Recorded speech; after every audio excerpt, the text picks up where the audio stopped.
All right, guys, let's keep on going with oculomotility.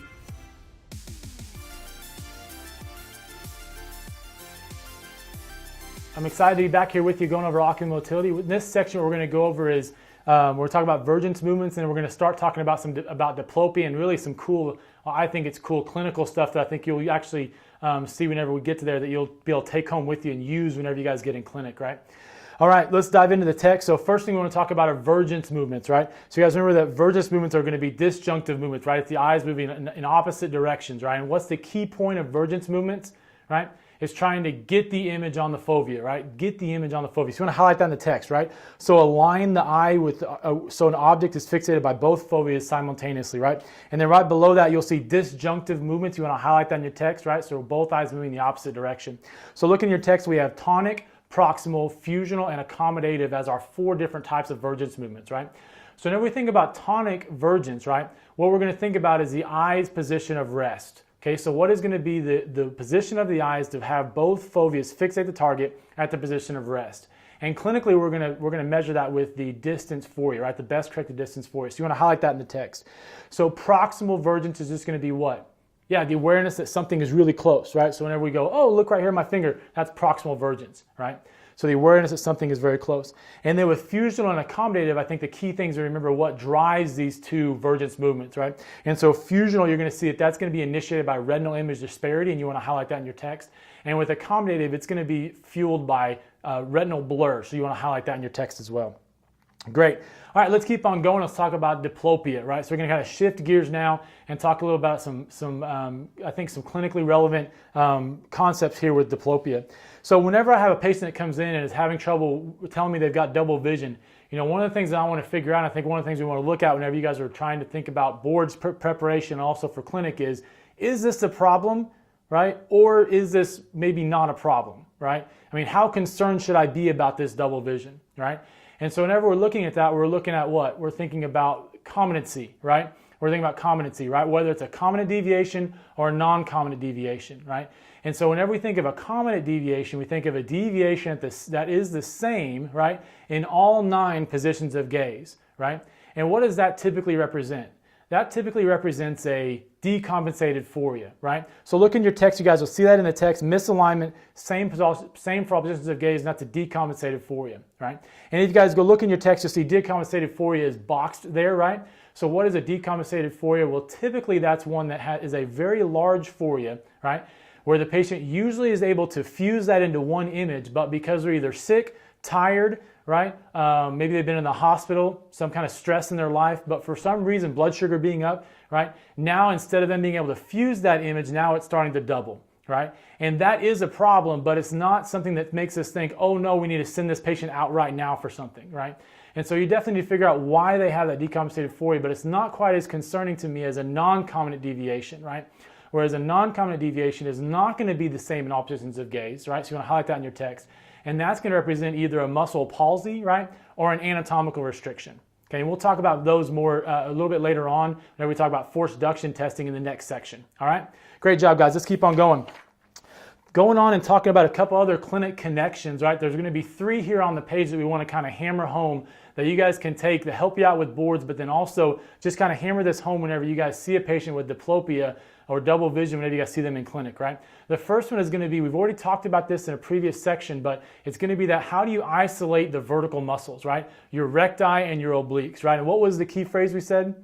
Yeah, that's exactly right. O's to the nose, right? O's to the nose. So you guys want to highlight that in your text, right? So clinical note number 1, to isolate the oblique muscles, you want to have the patient look in towards their nose, right? O's to the nose, you want to highlight that. And you guys see the picture here in the text just reminds us that we isolate the obliques by looking in towards the nose. That's that 51 and 54 degrees angle that we talked about in a previous section. And you want to isolate the recti muscles by looking out towards the ear, right? And that corresponds to that 23 degrees that we had talked about in the previous section with that picture that we drew, right? Very good. So the second clinical note is whenever somebody has a non-common deviation, right?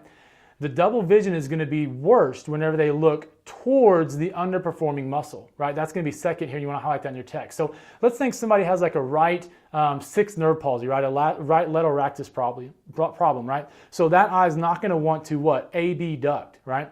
So whenever I'm looking away from that muscle, that eye is going to be adducting. You're going to have relative single vision. But whenever I start to look towards the side of that underperforming muscle, that's whenever I'm going to have an increase in my diplopia, right? And so that's the second key take-home clinical connection that we're going to talk about. Okay, moving on in the text, you guys will see the third one is talking about a primary deviation and a secondary deviation, right?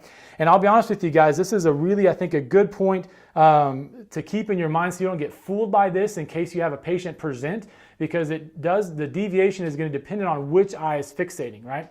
So whenever we think of a primary deviation, is that going to be the paretic eye fixating or the normal eye fixating? Yeah, primary deviation is going to be when the normal eye is fixating. What is the position of the paretic muscle or the non-underperforming muscle, right? So highlight that in the text. So the deviation of the paretic eye when the normal eye is fixating. Secondary deviation, okay, is going to be whenever they fixate with the paretic eye. So in my example, it was a right sixth nerve palsy, right? Whenever I fixate with my right eye, what's my left eye going to do, right? That's the secondary deviation, okay? And if you guys look in the text, the secondary deviation will always be greater than the primary deviation, right? So whenever you're trying to deviate with that underperforming muscle, right, you're always going to have a larger deviation of your normal eye. And why is that? That's because of Hering's law of equal innervation, right? Because I'm trying to fixate with my right eye that I have a sixth nerve palsy, right? What's going to happen is I'm going to get extra juice trying to get that eye to straighten up, to look straight ahead, right? And what's going to happen is you're going to get overstimulation of the medial rectus of the left eye because of Hering's law, and you're going to get to pull in towards the nose. You're going to get an increase in secondary deviation. Awesome. All right, guys, so let's finish up this section by talking about a couple of different types of testing methods. Like, how do you guys try to figure out competency versus non-competency whenever you guys are in clinic? So a couple of different test methods that you guys can use or have in your disposal, right? One of them is going to be red lens testing, right here in the page, right? So what are we doing there? We're doing Maddox rod in the 9 positions of gaze, right? And we're looking at, is the deviation the same in all positions of gaze or not the same in all positions of gaze, right? So that's going to be your Maddox rod or red lens testing, okay? And you guys can highlight that last sentence there in the paragraph. Talks about finding the relative position with the red lens in all 9 positions of gaze. All right, so that's to me the more clinically relevant or the clinically useful method of testing. Now, what's the other method that we could use? Yeah, I hear some of you guys saying cover test in the 9 positions of gaze, and that's exactly right. Cover test is another very clinically useful technique there. What's kind of the one that we think of more like the academic method? Yeah, that's right. It's going to be the Hess-Lancaster, right? So the Hess-Lancaster test. So whenever I think of Hess-Lancaster, this can sometimes get a little bit confusing about what's kind of going on with the test. Whenever I think of Hess-Lancaster, I kind of think back to my days in vision therapy as a student in that clinic, is that we had this really fun game. It was one of my favorite games. We'd turn out the lights, we'd have a kid put the red-green glasses on, right? And then what we'd do is we'd play flashlight tag, right? So I would have the red flashlight, and I would move it throughout the room, and they would have the green flashlight, and they would have to try and follow me, right, as we're going through there. And that's really kind of similar to what Hess-Lancaster is going on, right? So you're going to have a patient wearing red-green glasses. You as the examiner are going to have the red light, and they're going to have the green light, right? And so whenever you guys look in your text, you guys will see a couple things I want you guys to highlight in your text. So go ahead and get your highlighters ready, right? So the patient views a large grid. So they're going to have this huge grid up on the screen, right, for all 9 positions of gaze, right? And you're going to have red-green glasses with typically, right, the red lens is going to be placed over the primary or the normal fixating eye. So you're going to be measuring the primary deviation, right?